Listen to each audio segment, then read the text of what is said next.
Salut, je m'appelle Nat et la vidéo que tu t'apprêtes à regarder est l'un de mes cours de DCG-DSCG. Ce cours, c'est l'essentiel de ce que tu dois savoir en étant le plus synthétique possible, en vulgarisant et en expliquant chaque concept. Le but, c'est que tu comprennes le cours avant de l'apprendre. Cette vidéo est extraite de mon contenu de formation. J'ai lancé une plateforme destinée à tous ceux qui passent le DCG, DSCG, qui sont en Master CCA, ou même qui veulent approfondir leurs connaissances sur la compta, le droit, la finance, le management, l'économie et le SIG. À chaque UE correspond une formation. Cette vidéo que tu vas regarder, elle est gratuite. Tu peux la visionner autant de fois que tu veux, tu peux même la télécharger. Mais si tu veux aller plus loin et t'investir encore plus dans la réussite de ton diplôme, rejoins-moi. En accédant à une formation, déjà tu me soutiens et tu m'encourages à poursuivre dans cette mission pour laquelle j'ai démissionné de mon poste en tant que chef comptable dans un cabinet. Et surtout, tu n'as pas juste accès aux vidéos du cours, ça c'est la partie gratuite. Tu l'as aussi en format audio et en PDF. Mais le plus important, c'est que tu as la possibilité d'interagir directement avec moi. Pour me poser tes questions sur un cours, quelque chose que tu n'as pas bien compris, ou dont tu voudrais juste t'assurer avoir bien compris, pour approfondir un sujet, une digression, un point sur lequel je suis passé un peu vite peut-être, pour corriger avec toi un exercice que tu n'arrives pas à réussir, une correction que tu ne comprends pas ou dont tu doutes de l'exactitude. Parce que oui, c'est quand même rare, mais ça peut arriver qu'il y ait une erreur dans la correction. Et même pour aborder des sujets hors du cours. Comment on prépare une UE? Comment elle se déroule? Quelle stratégie adopter pour réussir le diplôme? Combien de temps y consacrer? Et justement, comment en gagner du temps?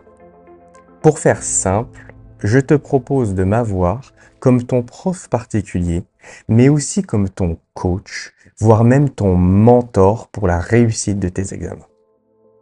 On est au tout début de l'aventure. Il y a encore plein de choses qui vont arriver sur ces formations, notamment des fiches de révision. Et tu l'as compris, chaque formation va s'améliorer avec le temps et les gens qui la rejoignent. Parce que c'est ça la beauté du projet, te mettre à disposition un produit toujours plus complet avec lequel tu vas pouvoir interagir pour trouver la valeur dont toi tu as besoin pour acquérir le diplôme. Aujourd'hui, une formation coûte 19,90 €. Ça ne va pas rester ce prix-là. Au fur et à mesure des personnes inscrites, je vais augmenter progressivement le prix. C'est normal, plus il y a de personnes, plus le contenu s'améliore vite. Et si aujourd'hui, tu t'apprêtes à regarder la version 1 du cours, dis-toi que sur ma plateforme, non seulement je serai avec toi, mais je vais te donner la version 2, 3, 4 et des vidéos complémentaires que tu ne trouveras pas sur YouTube. Va voir sur le site, il y a déjà plein d'UE. Mais encore une fois, on n'est qu'au tout début et au meilleur prix que tu puisses avoir pour rentrer dans la formation.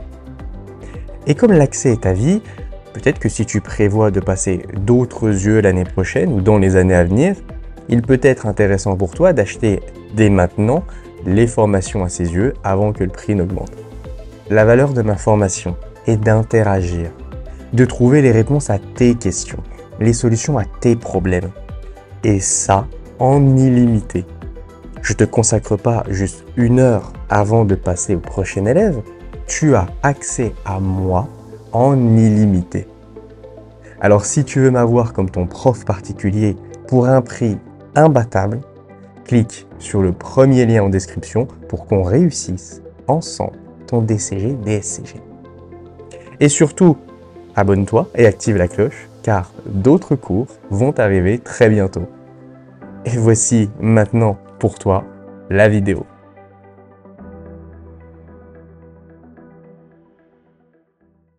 Chapitre 21, les pratiques anticoncurrentielles. Alors, lorsqu'on parle de pratiques anticoncurrentielles, on fait référence à l'entente et à l'abus de position dominante. Alors, qu'est-ce qu'une entente? Une entente, c'est un accord entre entreprises qui a pour objet ou pour effet d'empêcher, de restreindre, de fausser le jeu de la concurrence. C'est une pratique anticoncurrentielle, donc illégale, qui peut être formalisée par un contrat ou non. En résumé, une entente, c'est quand deux entreprises se mettent d'accord pour faire du mal à leurs concurrents ou leurs clients. Pour ça, parfois ils signent un contrat, parfois ils se mettent juste d'accord à l'oral. Il peut y avoir plusieurs types d'ententes. Pour les expliquer, imaginons que tu sois pâtissier et que tu formes une entente avec Cédric, ton concurrent, lui aussi pâtissier. Et tout ça pour empêcher Camille, une nouvelle pâtissière qui vient de s'installer dans votre ville, de prospérer. D'abord, vous voulez limiter l'accès au marché ou à la libre concurrence. Cédric et toi, organisez ensemble l'emplacement de vos pâtisseries afin de couvrir toute la ville de manière à ce que Camille ait du mal à s'implanter et à développer une nouvelle clientèle. Vous voulez faire obstacle à la fixation du prix du marché. Cédric et toi, vous baissez vos prix à un niveau que Camille ne pourra pas tenir de manière à ce qu'elle soit 30% plus chère que vous, ce qui décourage les clients d'acheter chez elle. Vous voulez limiter ou contrôler la production, les débouchés, les investissements ou le progrès technique. Alors, limiter ou contrôler la production. Ça, cette pratique, elle vise plus à faire du mal aux clients qu'à Camille. Par exemple, Cédric et toi, vous proposez que des gâteaux à la fraise. De cette manière, vous maintenez une offre artificiellement réduite, ce qui déplaît aux clients n'aimant pas la fraise, mais ça vous permet de maintenir des prix élevés parce qu'il n'y a pas d'autre alternative. Limiter ou contrôler les débouchés, c'est quand Cédric et toi, vous allez voir tous les cafés de la ville pour les persuader de ne pas inclure les produits de Camille dans leur menu. Limiter ou contrôler les investissements, c'est quand Cédric et toi, vous allez voir toutes les banques de la ville pour les persuader de ne pas financer le projet de Camille. Et limiter ou contrôler le progrès technique, c'est si Cédric et toi, vous achetez en exclusivité des équipements de pointe et vous n'en faites pas profiter Camille. Pire, vous persuadez l'inventeur de ces équipements de ne pas lui en vendre. Ou alors vous voulez répartir les marchés ou les sources d'approvisionnement. Cédric et toi, vous commandez ensemble votre farine chez Fred, le meunier, de manière à ce qu'il vous livre toute sa farine et qu'il ne puisse plus fournir Camille. Alors, pour information, ces pratiques-là, elles sont bien réelles. C'est-à-dire que dans les faits, elles sont plutôt l'affaire de grands groupes avec des millions d'euros en jeu, même plus, évidemment. Par exemple, en 2008, il y a l'autorité de la concurrence qui a sanctionné un cartel de lessive. Donc, je te mets l'article dans la description. Le titre, il prête à rire, mais ça concerne de grandes marques que nous, on connaît tous. L'abus de position dominante. Alors, l'abus de position dominante, c'est une position de puissance économique au point où on peut faire obstacle à la concurrence. Donc, en résumé, c'est quand tu es tellement gros sur un marché que tu peux agir sur tes concurrents. Par exemple, tu détiens 90% des pâtisseries de la ville et Camille, elle vient d'ouvrir la sienne. Tu baisses volontairement tes prix à un niveau que Camille ne pourra pas tenir, de manière à ce qu'elle soit 30% plus chère que toi, ce qui décourage les clients d'acheter chez elle. La position dominante, elle peut se matérialiser de plusieurs façons. Beaucoup de parts de marché, un maillage territorial, donc une boutique à chaque coin de rue par exemple, une notoriété et un avantage concurrentiel. Attention, avoir une position dominante, c'est pas interdit. Tu as le droit d'être le numéro 1. C'est l'abus de cette position dominante qui est sanctionné.